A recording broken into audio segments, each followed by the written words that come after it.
Pro-lifers are preparing for the first March for Life in the state of Ohio. The event takes place on Wednesday in Columbus. Speakers include faith leaders, lawmakers, and pro-lifers. Ohio recently enacted a heartbeat law which prohibits abortion once a baby's heartbeat is detected. We recently spoke with one of the rally's organizers. We go now to Jeanne Mancini, president of the National March for Life. Jeanne, welcome back. Always so great to see you. If you don't mind, can you tell us about the rally in Ohio, how it came to be, and what has been the response so far? Well, Tracy, thanks so much for having me. So this Wednesday, October 5th, marks our first annual Ohio March for Life. As everyone knows, Roe v. Wade was overturned in June, and the role of the states is all the more critical in these days. And so we've been growing in the states at the March for Life for the last number of years. This year, we've got 5 in the states in 2022, and Ohio will mark our last state March for Life. So very, very excited to rally pro-life participants in Ohio on Wednesday. Yeah, so exciting. And Jeanne, with Ohio joining the ranks, how many states have now an official March for Life? Well, as for the ones that we co-sponsor with, there are 5 this year, and we anticipate 10 next year. Our hope and our goal, Tracy, is over the course of the next 5 to 7 years to be in all 50 states. There are some marches that are already happening, or some walks that aren't official March for Life state marches, but those mark the official March for Life marches. And let's go back to Ohio for a second. Can you tell us what we can expect, maybe some of who the speakers will be? Absolutely.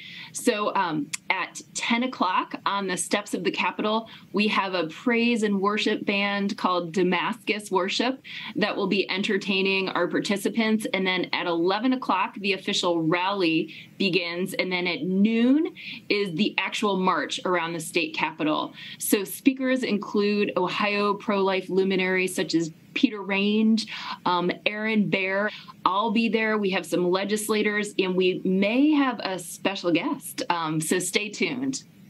That sounds very exciting. And I want to talk about the National March for Life in Washington, D.C.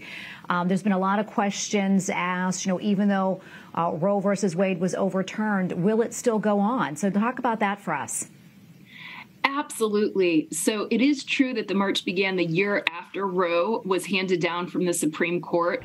But now we know that that wonderful monumental event has happened, that it doesn't make abortion illegal or certainly unthinkable in our culture. So greatly, we will see a decrease in abortions, about 200,000 less than we have every year. But many states, 28 and counting right now, still have wide open abortion laws. And we know that at the federal level that there's still so much work to be done, either fighting things like the Women's Health Protection Act, which would take away the rights of the states to protect life as they are right now, or even like the Hyde Amendment, which is arguably the most impactful pro-life policy ever in our country. It's attached to appropriations every year, and it prohibits taxpayer funding for abortion. So yes, we will still be marching at the national level every January.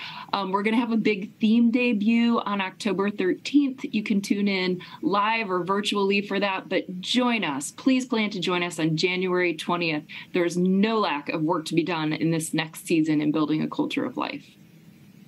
And Jeanne, we have maybe 30 seconds left or so, but what would you want folks to know about the pro-life movement?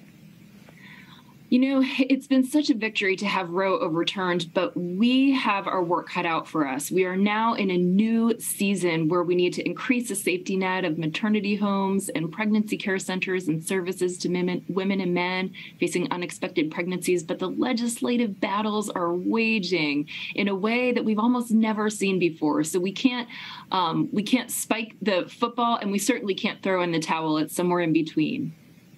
Well, Jeanne, thank you so much for speaking with us today and for all that you do. We appreciate it. God bless you. Thanks, Tracy. Thanks for having me.